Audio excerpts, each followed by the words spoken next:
Bible అంటేనే ఒక భూత పుస్తకం అని, అదొక బొకడా బైబిల్ అని, అందులో చదవరాని అంశాలు ఉన్నాయని ఇట్లా చాలా మంది మాట్లాడతారు కదా. చదవరాని అంశాలు ఉన్నాయి అంటే చదవరాని చూడకుండా ఏమన్నా సినిమా ఉంటే ఏ సర్టిఫికేట్ వస్తుంది? బైబిల్ మీద ఏమన్నా ఏ సర్టిఫికేట్ ఉందా? ఉంటే చూపించండి, బైబిల్ వదిలేస్తాను నేను. నిజంగా చిన్నపిల్లలు చదవకూడదంటే ఏ సర్టిఫికేట్ దీని మీద కూడా నిషిద్ధమైన గ్రంథం అని ఇచ్చేచ్చు కదా. ప్రపంచవ్యాప్తంగా ఎక్కువ గ్రంథాలు కొనబడుతున్నటువంటిది ఏదన్నా ఉందంటే ఈ గ్రంథమే. ఈ రోజుకి అమెరికాలో బైబిల్ స్టాక్ లేదంట. ఒకసారి మీరు గూగుల్ చేయండి. ఇదే ప్రశ్న నేను ఒక పెద్ద వ్యక్తిని అడిగితే ఆయన ఏమన్నాడు అంటే, మన భారతదేశంలో ఉన్న ఎవరినన్నా తీసుకుపోయి లోకల్ స్కాచ్ విస్కీ ఇచ్చి ఫారెన్ బ్రాండ్ ఒకటి పక్కనే పెడితే వాడు ఫారెన్ బ్రాండ్నే ప్రయారిటీ ఇస్తాడు, ఎందుకంటే అది ఎక్కడ పడితే అక్కడ దొరకదు కాబట్టి. అరే దీన్ని తాగితే ఏదో పెద్దగా అవుతుందని అనుకుంటున్నాను. నన్ను క్షమించాలి ఈ మాట అంటున్నందుకు. ఫారెన్ బ్రాండ్ స్కాచ్ ని బైబిల్ తో కంపేర్ చేయకండి. నేను చేసిన వ్యక్తి రాధా మనోహర్ దాస్ గారు అంటున్నా. ఆయన ఏమన్నాడు అంటే ఫారెన్ ఏదో ఉందనుకొని నిన్న కూడా ఆయనతో ఇంటర్వ్యూ చేస్తున్నారు, నాకు ఫోన్ చేశారు, నేను ఫుల్ స్ట్రెస్ లో ఉన్నాను, బంజారా హిల్స్ లో. సమాధానం చెప్పలే కదా, ఆన్సర్ ఎందుకే చెప్పలేదు? దేవుడు పేరేందని అడిగింది ఆయన. దేవుడు పేరు అడగలేదు ఆయన. ఏమన్నాడు తెలుసా? మీ ఫోన్ బ్రదలు కొట్టాడు. ఎందుకని? మీ ఫోన్ ఎలా ఉంది? ఇది కాదు ఇంకోటి, నాతో మాట్లాడలేక ఫోన్ బ్రదలు కొట్టేసాడు ఆయన. రాత్రి ఫోన్ ఇంకోటి పోయింది, ఇది వేరే ఫోన్. ఏం బ్రో నా ఫోన్ బ్రదలు కొట్టాడా? ఏ నాతో మాట్లాడొచ్చు కదా. మరి మనోహర్ దాస్ ఫోన్ ఆల్రెడీ రాత్రి పోయింది, పెట్టేసాడు ఫోన్. అయినా ఎవరి దగ్గర సహనం కోల్పోయారు? నా దగ్గర సహనం కోల్పోయినట్టు. ఆయన బాధ ఏంటంటే అడిగిన దానికి సమాధానం ఏం అడిగారండి? ఆయన ఏం అడిగారు తెలుసా? బైబిల్లో దేవుని పేరు ఏందో అడిగారు. సింపుల్. గారితో చేసిన వీడియో ఇంటర్వ్యూ నేను మాట్లాడింది వస్తుందా? వస్తుంది, ప్రజలు చెప్తారులేండి. సరే ఇప్పుడు ఆయన ఏమన్నారు చెప్పండి. ఆయన ప్రశ్నే నేను అడుగుతున్నా, అడగండి. బైబిల్లో దేవుని పేరు ఏంది నాన్న అని అడిగిన. అలా అడగలేదండి. ఏమన్నారు తెలుసండి ఆయన? ఇప్పుడు మనం ఏమంటామంటే, మనం ఏ దేవుడు పేరు పెట్టి పిలిచినా దేవుడు అనేవాడు వింటాడో. ఇప్పుడు ఇదే మాట క్రైస్తవులు చెప్పగలరా అని అడిగితే నాకు ఫోన్ చేశారు మీరు. అవును అవును. ఎందుకు వినరండి? ఏ దేవుడు పేరుతో నువ్వు పిలిచినా సరే వింటాడో. ఎప్పుడో తెలుసా? ఆయన తెలియనప్పుడు. క్రీస్తు అనేటువంటిది తెలుసుకున్న తర్వాత ఆయన పిలిచేది క్రీస్తు అనే పిలుస్తారు. ఇప్పుడు మా నాన్నగారి పేరేంటో నాకు తెలిసిన తర్వాత నేను మా నాన్నగారి పేరుని ఉపయోగిస్తాను తప్ప ఇంకొక పేరుతోనే పిలం కదా. ఇప్పుడు దేవుడు అనేటువంటి వాడు ఎవడో, ఆయన పేరేంటో నేను తెలుసుకున్న తర్వాత, నేను ఒక క్రిస్టియన్గా మారిన తర్వాత యేసయ్య అని పిలుస్తానా లేకపోతే వేరే పేర్లతో పిలుస్తానా? ఇప్పుడు మీరు యేసయ్యని ఇంకా దేవుడి గారు అంగీకరించలేదు, ఓ దేవుడా అని పిలుస్తారు. వింటాడు దేవుడు? నేను రాముడు అని పిలిచినా వింటాడా? ఏంటి వాక్యంలో ఏమని రాయబడిందో తెలుసా సార్? వాక్యంలో ఏమని రాయబడిందో తెలియనప్పుడు ఏ పేరుతో పిలిచినా వింటాడని మీరే అన్నారు. నేను ఒక మాట చెప్తున్నాను సార్. ఓ నిజమైన దేవుడా అని పిలిచి ప్రార్థించండి, మీరు ఎవరైనా వింటాడు. ఇప్పుడు ఏ పేరుతో నన్ను అంటే రాముడు అంటే మీకు వచ్చిన వాక్యంలో రాయబడిన మాట ఏంటో తెలుసు? వాక్యంలో రాయబడిన మాట ఏంటో తెలుసా సార్? ఆయనకి నిజముగా మొర్ర పెట్టు వారికి సమీపముగా ఉన్నాను అన్నాడు ఆయన. మీరు నిజంగా దేవునికి మొర్ర పెట్టేటువంటి వ్యక్తి అయితే, మీరు ఏ మతానికి సంబంధించిన వాళ్ళైనా ఓ దేవుడా అనేటువంటి మొర నిజమైనదైతే ఖచ్చితంగా మీ మొర వింటాడైనా. ఎందుకు వింటాయన? ఏ మతస్థుడైనా వింటాడు. ఓ దేవుడా అని ఎందుకు పిలవాలి, రాముడా అని ఎందుకు పిలవాలి? ఇప్పుడు మీరు క్రిస్టియన్స్ కాదనుకోండి, దేవుడు అని పిలండి. మేము క్రిస్టియన్స్ అయిన తర్వాత మాకు ఏ దేవుడితో అయితే పిలవాలి, ఏ దేవుడి నామంలో అయితే రక్షణ ఉందో, ఏ దేవుడి నామంలో అయితే ప్రార్థించాలని రాశాడో ఆ దేవుడి పేరు పిలుస్తాం. క్లారిటీ ఇచ్చారు. ఇంకో క్వశ్చన్ ఆయన ఏమడిగిందంటే, బైబిల్లో దేవుని పేరు ఏందో చెప్పమను అని అడిగిండు.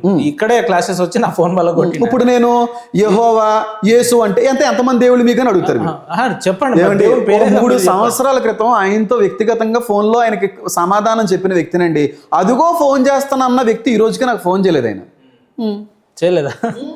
పాత నిబంధనలో యెహోవాగా పిలువబడ్డాడైనా, కొత్త నిబంధనలో క్రీస్తుగా పిలువబడ్డాడైనా. ఐగుప్తు నుంచి తీసుకుని వచ్చింది యేసుక్రీస్తు ప్రభువారేనండి. తండ్రి ఎవరు, కుమారుడు ఎవరు? ఏమండి, దేవుడు ఒక్కడేనండి. ఒకే ఆత్మ నుంచి ప్రత్యేకించబడిన వారు త్రిత్వం అని చాలా సందర్భాల్లో చెప్పాను. నేను లాస్ట్ ఇయర్ కూడా చెప్పుకుని వచ్చాను. ఒకే ఆత్మ నుంచి ప్రత్యేకించబడినటువంటి వారు, దేవుడు ఒక్కడే, ఆత్మ ఒక్కటే. అదే నేను క్లియర్గా చెప్పేది. ఇక్కడ రక్తం కార్చింది తండ్రా కొడుకా అని మీరు అడిగారు అనుకోండి, కుమారుడు రక్తం కార్చాడు, తండ్రి కాదండి. క్లారిటీ. మరి ఈ విషయం చెప్పక ఎందుకు మరి ఒకటే ఆర్గ్యుమెంట్ పెట్టుకొని బాగా ఫైర్ అయిపోయినట్టు ఉన్నారు ఇద్దరు? నేను ఎప్పుడు నా సహనాన్ని కోల్పోలేదు సార్. ఆయనే సహనం కోల్పోయి మీ సెల్ల బదలు కొట్టేశాడు ఆయన.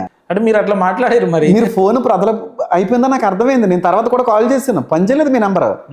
మాకు సహనం ఓర్పు అనేది ఉండాలి, లేకపోతే ఎలాగండి. పాప ఆయన పెద్ద అయినా అలా మాట్లాడారంటే ఆయన వయసు రీత్యా అలా మాట్లాడారు. పోనీ పెద్ద అయినా గౌరవిస్తారా? అట్లా ఎవరు మాట్లాడినా గౌరవిస్తారా? పెద్దోళ్ళండి, వాళ్ళకి తెలియక అలా ఇట్లా మాట్లాడుతున్నారు ఈ కదండి.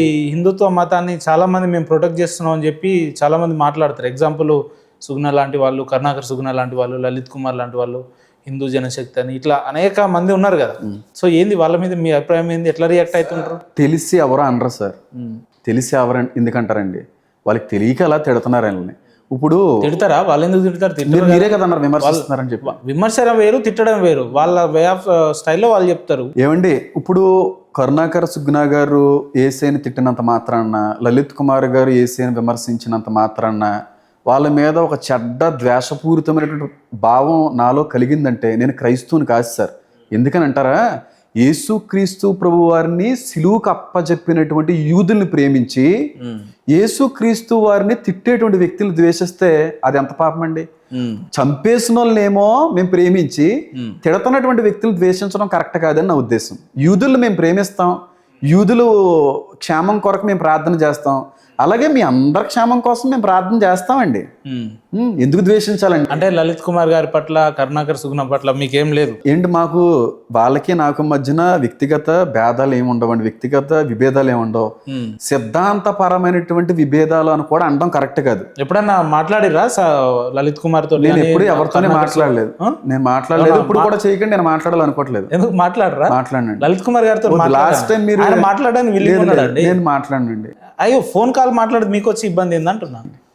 హలో సార్, నమస్కారం సార్. నమస్కారం ఉపేంద్ర గారు. లలిత్ కుమార్ సార్, బాగున్నారా? బాగున్నాండి, మీరు ఎలా ఉన్నారు? Fine fine sir. నేను ఇప్పుడు ఒక ఇంటర్వ్యూలో ఉన్నా. నా ముందు పాస్టర్ హేమన్ గారు అని, కాకినాడ హేమన్ గారు, మీకు ఎవెంజలిస్ట్, మీకు తెలిసే ఉంటుంది. తెలుసు, మీ వీడియోస్ లో చూస్తే చాలా. ఏంటి ఇప్పుడు సుగుణ గారి మీద, లలిత్ కుమార్ గారి మీద మీ అభిప్రాయం ఏంటంటే, వారికి నాకు వ్యక్తిగతంగా ఏం లేదు, వాళ్ళని ద్వేషిస్తే అసలు నేను నిజమైన దేవుని బిడ్డను కాదని అంటున్నాడు ఆయన.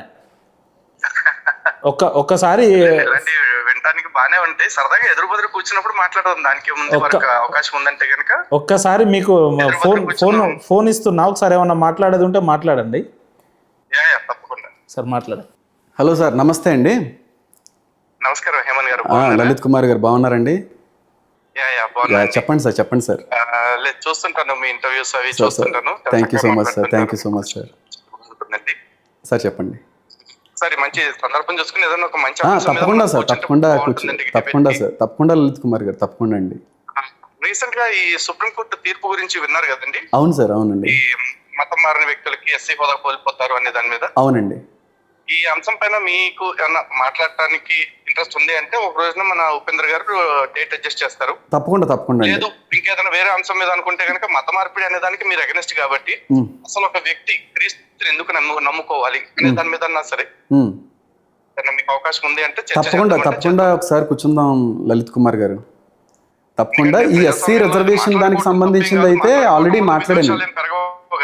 అవునండి, అవునండి. డిస్కషన్ లో తప్పేం లేదు కదండి, బయటకు వస్తే తప్ప. అవునండి, అవునండి. మాట్లాడదాం సార్, తప్పకుండా ఒకసారి కూర్చుందాం సార్. భాష కూడా చాలా సంస్కారవంతంగా ఉంటుంది. కొన్నిసార్లు అది ఏం లేదు, మతాన్ని గుడ్డిగా నమ్మేస్తారని ఒకటి రెండు అభిప్రాయ భేదాలే తప్ప సార్ వ్యక్తిగతంగా మీరు మాట్లాడే విధానం బాగుంటుంది. Thank you sir, thank you so much for that. కలుద్దాం సార్, కలుద్దాం. మీరే ఒకసారి డేట్ అంటే ఎదురుగా ఉన్నారు కాబట్టి వారి డేట్ ఒకసారి కనుక్కుని మాట్లాడండి. ఏర్పాటు చేయండి. తప్పకుండా సార్. హేమన్ గారు కూడా విల్లింగ్ గానే ఉన్నారు, వారు కూడా సానుకూలంగా స్పందించారు. సో భవిష్యత్తులో చాలా మంచి విషయం. భవిష్యత్తులో అంటే హెల్దీ డిస్కషన్స్, హెల్దీ డిబేట్స్ అవ్వాలి. ఎవరు ఏందనేది కూడా జనాలు కూడా తెలుసుకుంటే మంచిది. మీలాంటి ఇప్పుడు పాస్టర్ హేమన్ లాంటి వ్యక్తులు, మీలాంటి వ్యక్తులు ఇంటెలెక్చువల్ డిబేట్స్ అయితే కూడా చూడడానికి కూడా బాగుంటుంది. తప్పకుండా ఉపేంద్ర గారు. Right sir. అలాంటి డిబేట్స్ ఆర్గనైజ్ చేయడంలో మన సిగ్నేచర్ కూడా పెట్టింది పేరు. ఇంకా తొందరలో మీ వల్ల అది సాధ్యం అవుతుందని అనుకుంటున్నాం. వెయిట్ చేస్తుంటానండి. Definitely sir. Thank you sir. ఏదైనా ఉంటే అప్డేట్ చేస్తాను. థ్యాంక్ యూ ఉపేంద్ర గారు. ఇప్పుడు వాళ్ళు ఏ టైంకి పిలిచినా రావడానికి సిద్ధంగా ఉన్నారు.